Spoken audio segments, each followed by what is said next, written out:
प्यारे विद्यार्थियों नमस्कार। आपके अपने YouTube channel GK by KR में आप सभी का स्वागत है। तो आज हम मॉडल पेपर लेके आए हैं सामाजिक विज्ञान का, जिनमें से 10वीं क्लास का है और जिनमें से बोर्ड एग्जाम में बहुत सारे क्वेश्चन गिरने वाले हैं। स्टार्ट करते हैं। पहला क्वेश्चन है बहुविकल्पी प्रश्न है। इनमें आपको क्या होगा, 4 ऑप्शन देगा, इनमें से एक का चयन करना है और पुस्तिका में उत्तर लिखना है।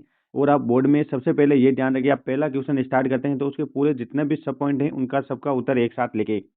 ऐसा नहीं है कि पहले का एक इधर लिख दिया एक पीछे, नहीं, पहला क्वेश्चन स्टार्ट किया तो पूरा का अवश्य एक साथ लिखना है। कोई भी क्वेश्चन स्टार्ट करे तो उसका जितना भी भाग है उन सब का उत्तर एक साथ लिखना है, वरना आपको नुकसान होने की संभावना है। देखिए पहला क्वेश्चन है, किस व्यक्ति का संबंध इटली के एकीकरण से नहीं है। इनमें से इटली के एकीकरण से संबंधित कौन सा व्यक्ति नहीं है, तो मेटरनिक नहीं है। ये तीनों इटली से संबंधित हैं, सिर्फ मेटरनिक इटली से संबंधित नहीं है। बी ऑप्शन राइट होगा। नेक्स्ट है, निम्नलिखित में से कौन सा असंगत है। इनमें से कौन सा असंगत है, तो देखिए उपयुक्त सभी सही हैं, इनमें एक भी असंगत नहीं है, उपयुक्त सभी सही हैं। फ्रांस में बुर्बो वंश था, ऑस्ट्रेलिया हंगरी में हैप्सबर्ग, तुर्की ओटोमन में साम्राज्य, उपयुक्त तीनों सही हैं। नेक्स्ट है, अली बंधुओं का यानी मोहम्मद अली और शौकत अली, इन दोनों को अली बंधु भी कहते थे, का संबंध मुख्यतः किस आंदोलन से है। इन दोनों का संबंध किस आंदोलन से था, खिलाफत आंदोलन से। किस आंदोलन से, खिलाफत आंदोलन से। ये ध्यान रखिए, आपके एग्जाम में ये भी पूछ सकते हैं लोरेट सत्याग्रह क्या है, बारसोडा आंदोलन क्या है, खिलाफत आंदोलन क्या है। इनके बारे में टिप्पणी भी आपको पूछी जा सकती हैं, तो वो भी ध्यान में रखना है आपको। नेक्स्ट है, बर्लिन सम्मेलन कब हुआ, जिसमें अफ्रीका के विभाजन का नक्शा तैयार हुआ। कब हुआ ये, तो आपको 1885 में, इससे अफ्रीका का विभाजन हुआ था बर्लिन में 1885 में। तो ध्यान रखिए, अति इंपॉर्टेंट क्वेश्चन है। 19वीं शताब्दी में आए परिवर्तनों का मुख्य आधार क्या था। 19वीं शताब्दी में अर्थव्यवस्था में जो परिवर्तन आए थे अचानक, उसका मुख्य आधार क्या था। रेलवे का आविष्कार हुआ उस टाइम, वो भी था, भाप के जहाज, टेलीग्राफ, उपयुक्त सभी। डी ऑप्शन राइट होगा। नवीनीकरण योग्य संसाधन है।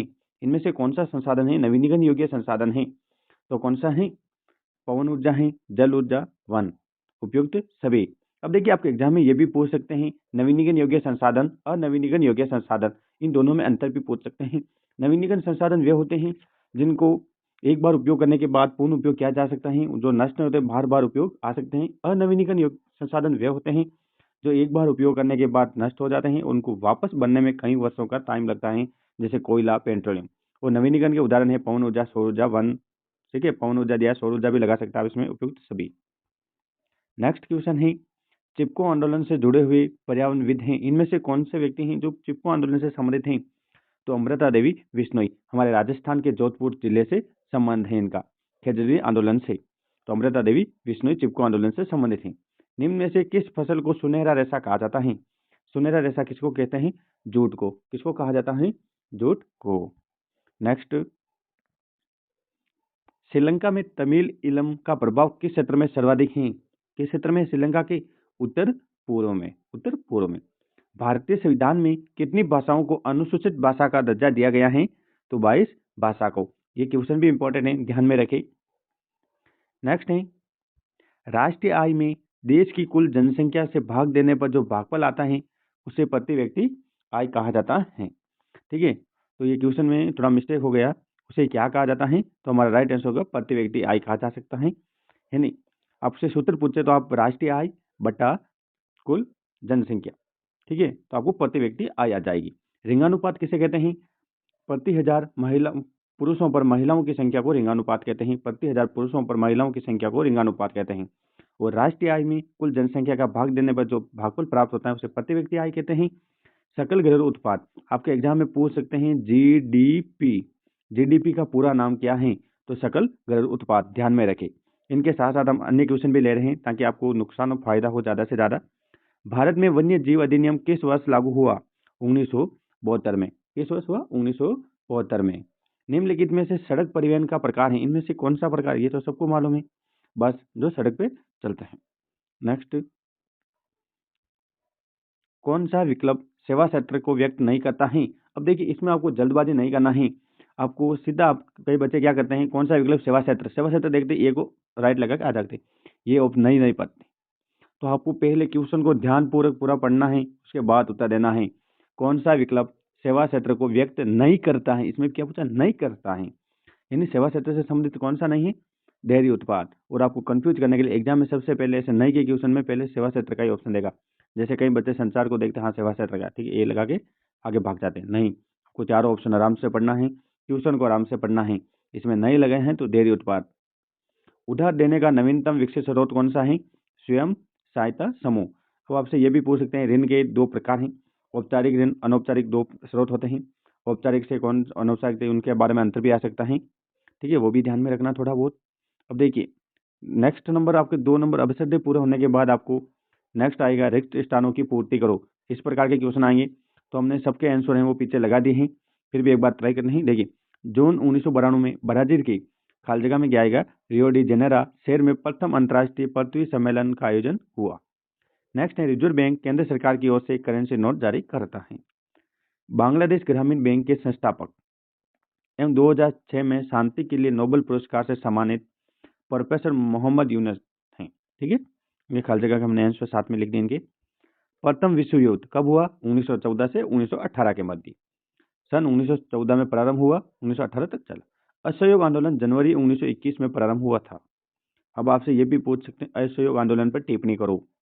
वियना सम्मेलन की अध्यक्षता मेटरनिक ने की थी। किसने? मेटरनिक ने। अब आपसे क्वेश्चन में ये भी पूछ सकता है, वियना सम्मेलन कब हुआ? तो ध्यान में रखना है 1815 में। ऑप्शन के सवाल में भी इनसे पूछ सकते हैं, इनमें से भी पूछ सकते हैं।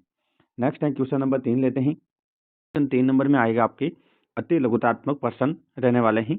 प्रश्न के आप हैं उत्तर एक शब्द में एक पंक्ति में देना है। आपको शब्द सीमा का भी ध्यान रखना है। ऐसा नहीं कि इन छोटे क्वेश्चनों में आप बड़े बड़े पेज बनने के चक्कर में पीछे वाले क्वेश्चन को आपको छोड़ना पड़े, तो आपको टाइमर का भी पूरा ध्यान रखना है। अब देखिए क्वेश्चन नंबर 3 में भी आपको उपभाग दिए हैं, सब पॉइंट दिए हुए हैं। तो देखिए पहला क्वेश्चन है, गिरमिटिया मजदूर किसे कहते हैं? गिरमिटिया मजदूर किसे कहते हैं? तो आपको ध्यान में रखना, वे भारतीय श्रमिक जो दूसरे देशों में अनुबंधन के तहत भेजे जाते हैं, उसे ही गिरमिटिया मजदूर कहते हैं। ये एक बंधुआ मजदूरी थी। गिरमिटिया मजदूरों को कुली भी कहा जाता था। वैश्वीकरण से आप क्या समझते हैं? वैश्वीकरण की सीधी भाषा परिभाषा एक ही शब्द में, विभिन्न देशों के बीच परस्पर संबंध तथा तीव्र एकीकरण की प्रक्रिया वैश्वीकरण कहलाती है। ये वैश्वीकरण से विभिन्न देश हैं वो अधिक से अधिक वस्तु, सेवाओं, निवेश, प्रौद्योगिकी का आदान प्रदान हो सकता है। विश्व पर्यावरण दिवस कब मनाया जाता है? 5 जून को। कब मनाया जाता है? 5 जून को। विश्व का सबसे अधिक वर्षा वाला स्थान कौन सा है? मार्सिनराम। कौन सा? मार्सिनराम, जो हमारे मेघालय राज्य में स्थित है। रोपण कृषि से आप क्या समझते हैं? रोपण कृषि सीधा अर्थ सपा है पर्सन में रोप कर बोना, यानी बड़े भूभाग पर एक विशेष फसल की खेती को रोपण कृषि कहते हैं। इसके आप एग्जाम में उदाहरण पूछ सकते हैं। रोपण कृषि का उदाहरण बताओ, तो आपको ध्यान में रखना है चाय, कॉफी, काजू, रबड़, केला, कपास। ये रोपण कृषि के उदाहरण है। कौन सा? चाय, कॉफी, काजू, रबड़, केला, कपास। भारतीय मुद्रा का क्या नाम है? रुपया। क्या नाम है? रुपया। सरकार के कितने अंग होते हैं? सरकार के 3 अंग होते हैं। कौन कौन से?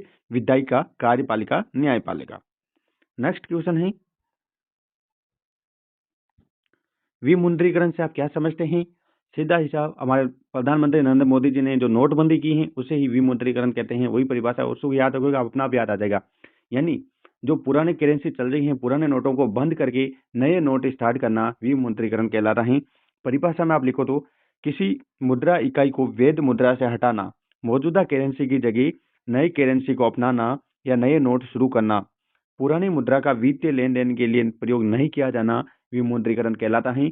उदाहरण के लिए भारत में 500,000 के नोट बंद करके उनकी जगह दूसरे 500, 2,000 के नोट स्टार्ट किए थे। ये विमुद्रीकरण की परिभाषा है, ठीक है। उदारीकरण से आप क्या समझते हैं?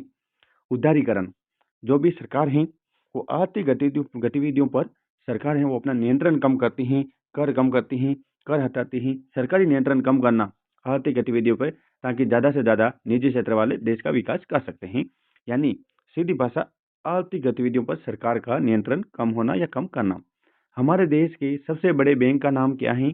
हमारे देश के सबसे बड़े बैंक का नाम स्टेट बैंक, यानी भारतीय स्टेट बैंक, SBI, भारतीय स्टेट बैंक।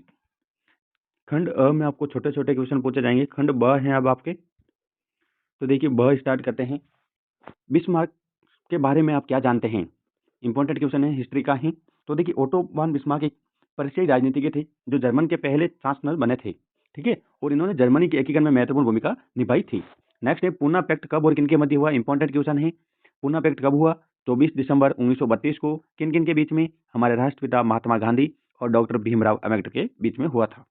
नेक्स्ट है महामंदी के 2 कारण बताना। महामंदी का 2 कारण है हजारों बैंकों का दिवालिया हो जाना। पहला कारण तो क्या है? हजारों बैंकों का दिवालिया हो जाना यानी बर्बाद हो जाना। दूसरा है कृषि उद्योग का पतन होना। ठीक है, 2 तो ये मुख्य है। इसके अलावा हम 1-2 आपको बता देते ज़्यादा, ताकि 2 की जगह 3 भी पूछ ले। बड़ा क्वेश्चन आता है तो आपको क्या करना, देखिए युद्ध के पश्चात जो भी युद्ध हुआ थे, प्रथम द्वितीय युद्ध, उनके पश्चात अर्थव्यवस्था बहुत कमजोर हो गई थी। ठीक है, और महामंदी की शुरुआत है वो 1929 में हुई थी। कब? 1929 से इसकी शुरुआत हुई थी। और बहुत सारे देशों ने अपनी अर्थव्यवस्था चलाने के लिए अमेरिका से कर्ज ले लिया था, जिससे महामंदी की शुरुआत हो गई थी। और महामंदी के 2 कारण आपको याद रखना है ये दोनों। पहला कारण कृषि उद्योगों का पतन और हजारों बैंकों का दिवालिया हो जाना। नवीनीकरण और अनवीनीकरण संसाधनों में अंतर बताओ। अभी आपको पिछले क्वेश्चन बताया। नवीनीकरण यानी वे वस्तुएं जिनका निर्माण तथा प्रयोग पुनः किया जा सकता है कम समय में, जैसे सौर ऊर्जा, पवन ऊर्जा। और अनवीनीकरण संसाधन यानी वे वस्तु जिनका भंडार तो सीमित होता है और जिनका निर्माण नहीं किया जा सकता है या उनके निर्माण करने में बहुत सारा समय लगता है, उन्हें अनवीनीकरण संसाधन कहते हैं। अनवीनीकरण संसाधन के उदाहरण में आपसे हम बताएंगे कोयला, पेट्रोलियम और प्राकृतिक गैस। अब आपके एग्जाम में ये परिभाषा नहीं पूछे, इसके उदाहरण पूछे तो आपको क्या करना, नवीनीकरण का पूछे तो सौर ऊर्जा, पवन ऊर्जा याद रखना। अनवीनीकरण पूछे तो आपको कोयला, पेट्रोलियम, प्राकृतिक गैस याद रखना। जैव विविधता क्या है?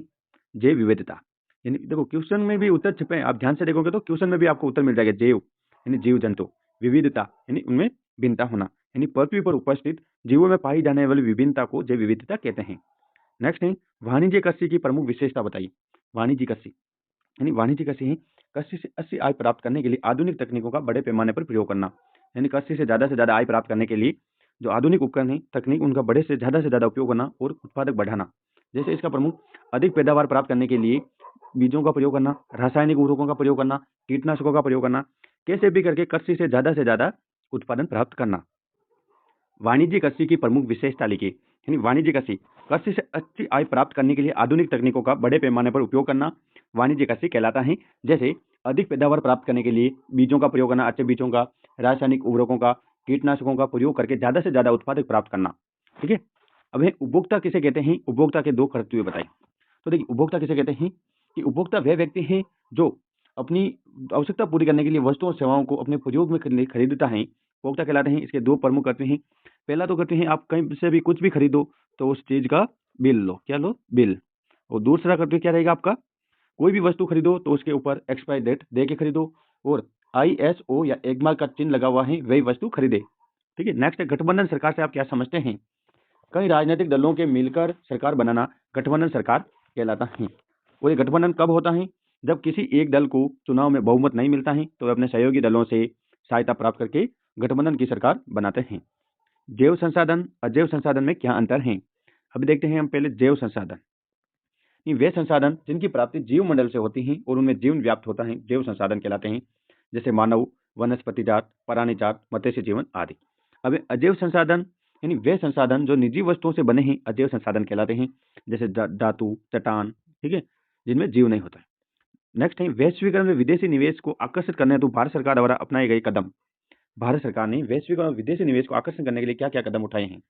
तो देखिए पहला उठाया है कि राष्ट्रीय पोर्टल की स्थापना करना, जिससे कंपनियां हैं वो ज़्यादा से ज़्यादा भारत में निवेश कर सकते हैं। तो राष्ट्रीय पोर्टल की स्थापना करना, विशेष आर्थिक क्षेत्र की स्थापना करना जिसमें पानी, बिजली, सड़क या कई सुविधा उनको प्रदान करते हैं। और कंपनियों से जो भी कंपनी भारत में निवेश करना चाहती हैं उनसे पहले 5 वर्षों तक करों में छूट देते हैं, कर कम लगाया जाता है।